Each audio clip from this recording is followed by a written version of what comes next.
From the British fantasy novelist who kind of looks like a hobbit. That one. And a company that totally knows what it's doing, you guys. No reason to panic. Comes a thoughtful series about the power of dreams. But just the cinematic linear kind, not the ones where you have to mow the lawn with your naked dad. The Sandman. Enter the world of humanity's dreams, where the Dream Lord keeps our fantasies on track like a super goth Kevin Feige. There are rules, protocols which must be followed. But when this berries and cream boy gets trapped inside a glass cage of emotion, he'll have to escape and put our worlds back in order with the power of roofies.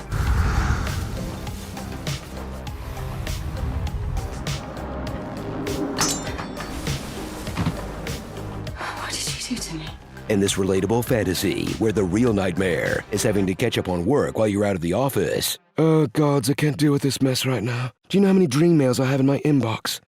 Tom Sturridge shines as Dream, as in he's so pale it reflects light. He plays this god like a combo of Roberts, from Smith to Pattinson, with a kind of sad boy energy unseen since the golden age of Tumblr. It is as natural to die as it is to be born. We do not choose to be created. I feel like nothing. Chill as this porcelain doll face sets off on 3 epic quests that form the season. The quest to retrieve his precious stuff. My sand, my helm, my ruby. The quest to stop a black person from taking his job. And the quest to become somewhat less of a dick. You're not going anywhere. Enough. Please, no! Hector! Evolving from the kind of guy who'd kill your pet in episode 2 to one who'd merely threatened to steal your child in episode 9. It is mine, and one day I will come for it. What? You can't really blame him though. He literally comes from a family of D-bags. Desire. Delirium. Destiny, death, despair, and the others? Meet a wild range of characters with near infinite power where the only limit is imagination and the effects budget. Like Rose Walker, who must choose to embrace or reject her destiny as a human MacGuffin. What's a dream vortex? You are.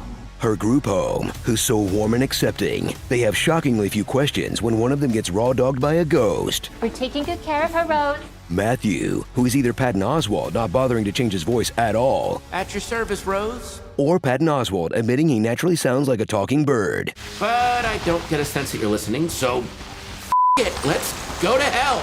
Lucienne, a librarian who doesn't have to use energy to shush people. Gwendolyn Crispy, who steals the show in a life or death game of, I know you are, but what am I? I am a dire wolf. I am a hunter. I am a Nova.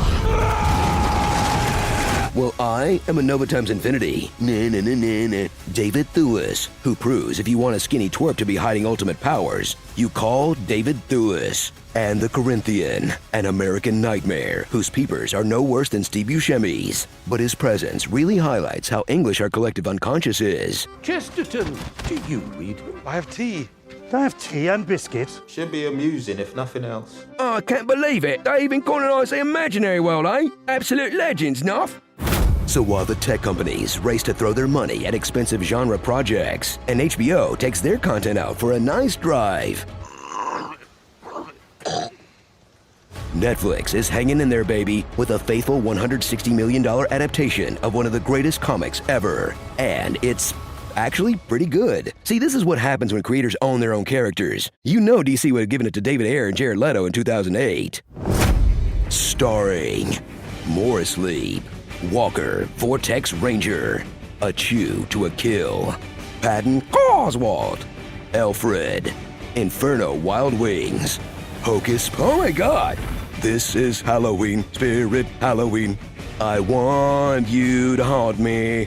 The Exorcist, a literal field of dreams. And your average adult Disney fan. Little Emo's Adventures in Slumberland. This is actually the ideal male friendship. A dude you catch up with at a bar once every 100 years. Did you know the Andor series is honestly kick-ass so far? If you're ready to accept Star Wars into your heart again, let Kim Napzok take you on a deep dive into the history and evolution of The Rebellion. Click the thumbnail on the right to watch now. Happy birthday, Francesca. Bad words in Spanish. I'll do you one better. Why is epic voiceover guy? Camp Anawana, we hold you in our hearts, and when we think about you, it makes me wanna fart